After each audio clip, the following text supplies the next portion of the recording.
नमस्ते, प्रणाम। ममता मौर्य के चैनल में सभी दर्शकों का स्वागत है। हमारी प्यारी प्यारी माताओं और बहनों को मैं दिल से प्रणाम करती हूँ। एक बहुत प्यारा कहरवा गीत लेकर आई हूँ, प्लीज़ आप लोग ज़रूर सुनिएगा और सपोर्ट भी कीजिएगा। बहुत प्यारा गीत है।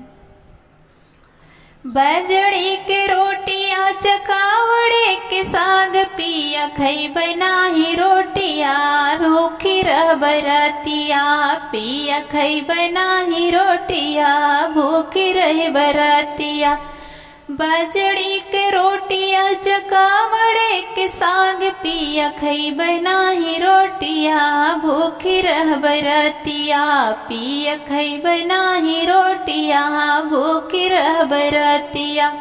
होत सबेर पिया भैया के बुलाई लेबै, होत सबेर पिया भैया के बुलाई लेबै, भैया के बुलाई लेबै। चली जैबै नाही हरवा पिया खैबै नाही रोटिया, भूखी रह बरतिया पिया खैबै नाही रोटिया, भूखी रह बरतिया।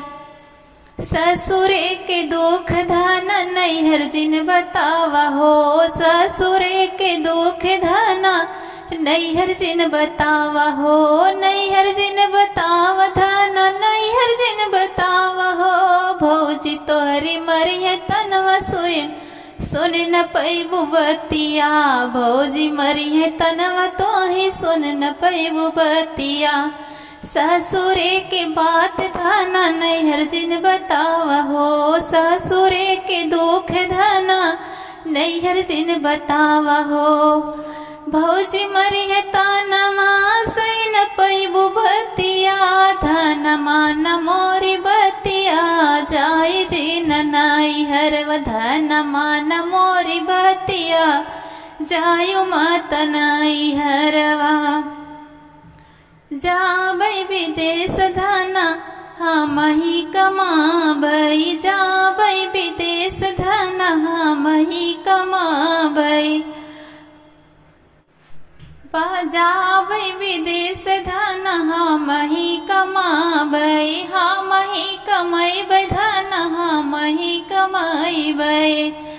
देबै रुपैया देबै रुपैया धन दुख में से सुख में बीत तोहरी रतिया, धन मान मोरी बतिया तुझा मत नैहरवा, धन मान मोरी बतिया जायु मत नैहरवा।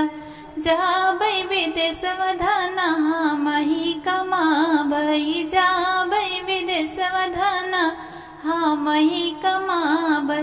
भेजबै रुपैया धन दुख में से बीती है सुख की रतिया, धन मान हमरी बतिया जाय जिन नैहरवा, धन मान हमरी बतिया जायु जिन नैहरवा।